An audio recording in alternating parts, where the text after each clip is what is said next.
Hi, I'm General Booty. I'm the quarterback at the University of Oklahoma, and you are now tuned into the greatest podcast on turf. Enjoy.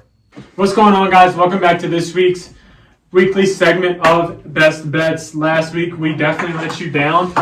We were 1-5 combined. I was the 0-3, and that brought us to a combined 35, 31-2 on the year. So we're still positive, but it was a rough week for us. Listen, we promise we'll be better. We see where we messed up at. We've learned, lessons were learned, mistakes were made. We get it. We're back this week, though. We're still in the positive. We got Thanksgiving games tomorrow.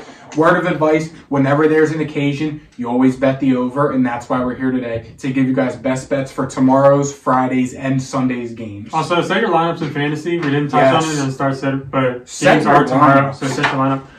With no further ado, I went back to my roots on the best bets. I went back to where I started getting hot. Yeah, you did, because I started doing it. And I was like, God damn, he took it. And we're back. Dallas -11 home versus Washington. Yup. Washington sucks. You know, they beat Dallas last Thanksgiving. Left a bad taste in their mouth, really? 42-16. It was an absolute just blowout, a monstrosity. Yeah. I don't know who the quarterback was, but it was a really bad game. We remember Dallas has won by an average of 27 in Dallas this year in Jerry's World, and this game is in Jerry's World. Dallas has handled the teams that they need to handle in a good way. They have blown out teams that they need to blow out. Teams that are, they either lose or they blow teams out that they need to blow. And Washington is one of those. Washington has allowed the second most sacks this season, only behind the Giants. Dallas is one of the best pass rushing teams in the NFL. When you tie all these things together, you tie in the fact that it's in Dallas. I know it's 11 points. I get that. I feel like Dallas wins by 20. They've been doing it pretty religiously at this point. So give me Dallas -11 home versus the Commanders on Thanksgiving. Going to make me a happy guy on Thanksgiving. That line's actually up to 12.5. It was 11 when I looked at it. Yup, I was going to say, the lines have shifted a little bit now. My first bet of the week is the Black Friday game. We got Miami traveling all the way up north to the Jets. I'm sticking with my roots. Good teams tend to cover the spread against bad teams. Give me the Dolphins -9.5 at the Jets. This line has gone down half a point since this morning when I looked at it. The Dolphins were 10-point favorites. Now they're down to 9.5. The over-under is also up a couple points. So I'm not sure what sense that makes. But, Raheem Mostert is questionable, I know. He was questionable last week. He played fine. Tyreek Hill is questionable with the hand. It sounds like he's going to be good to go. He still caught all his targets and played through the hand. Not worried about it. The Jets are starting...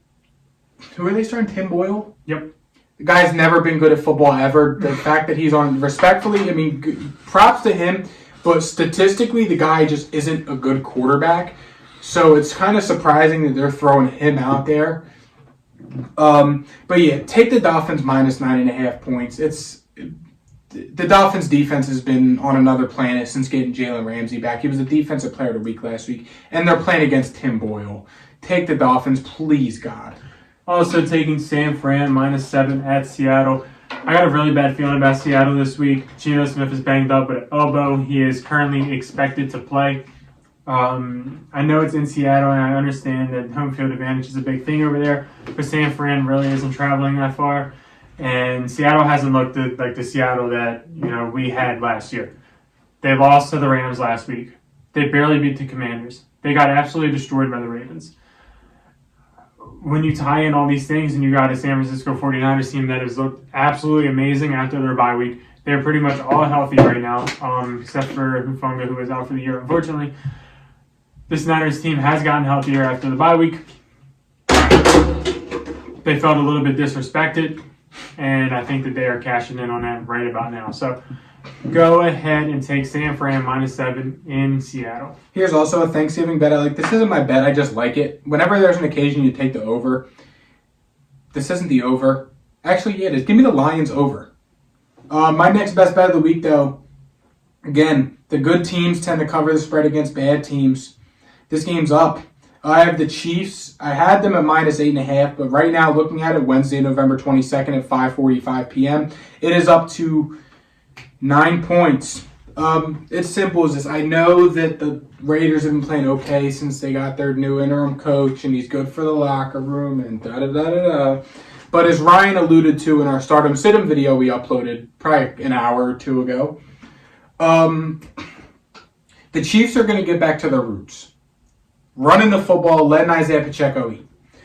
You know the Chiefs are going to be pissed off. You know how they get. You know how Mahomes gets when he plays pissed off. We saw Darius Slay on the field throwing his middle fingers up after the game. We saw Nick Sirianni in the tunnel screaming, "Shut the F up, Chiefs fans," whatever. He don't want to hear more shit. You know what happens. You don't piss off the best of the best. It's like now you don't piss off Tom Brady. You don't piss off Mahomes and Andy Reid. It's simple as that. I know it's a rivalry game, division game as well. I think the Chiefs cover the spread with ease. I love what the Raiders are doing and what their coach is doing, whatever. The Chiefs are going to blow them out. They're pissed off. Finally, I got Baltimore minus 3.5 in LA. I know that they're traveling all the way across the country. However, I don't think the Chargers are a good football team. And I think that this one right here, the Ravens, are the type of team to expose that. The Ravens exposed Seattle not that long ago and beat them 37-3.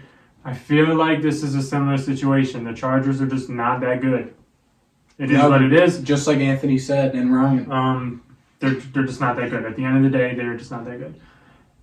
The Ravens are that team. They've immediately put themselves in the second best team in the AFC. I don't think that's saying anything at all. And you can argue they're the best team in the AFC. Yeah. I don't think so. But they're probably playing like it should. Probably playing a little bit better than the Chiefs right now. I'll give it to you. This team is unbelievable. This defense is amazing. And they are going to be dominant in this regular season until John Harbaugh chokes in the playoffs. Had to get that shot out there. I don't believe in the Chargers against his defense. I don't believe in the Chargers against his offense. It's just give me the Ravens minus 3.5. I don't care where it's at. It can be in Herbert's backyard. My next best bet, I'm gonna kind of pivot here. You know what? I'm sticking with my fucking gut. I had the Steelers-Bengals under 34 points. Since Matt Canada's been fired, the over-under is up to 35.5. I don't give a shit who's calling plays for the Steelers. This is going to be an ugly Pittsburgh Steelers game. Joe Burrow's done for the year. Jake Browning stepping in against a good Steelers defense. Kenny Pickett is coming in, who's terrible, with a new offensive coordinator against a pretty solid Bengals defense that knows they're going to have to win these games if they want a playoff chance. It's simple as that. This game's going under 35.5 points. If it goes any higher, slam the under. And that's where I'm at with it. Is there anything else you like this week? Because I don't. Texans over, like I would tease that. Yeah. I don't mind the Colts. I feel like they win that last game. week. I do. They're just the home team. I think that there's playoff aspirations for that. How do you feel about New England being 3.5-point favorites on the road against the Giants? They're 3-point favorites. No. It must have just moved down. I'm looking at 3.5. I don't know. I'm just going to stay away from that one. Yup. Thank you guys for watching. Happy Thanksgiving. Enjoy your holiday tomorrow. Enjoy some football, and we'll see you guys next week. See you. Happy Thanksgiving. Happy Thanksgiving.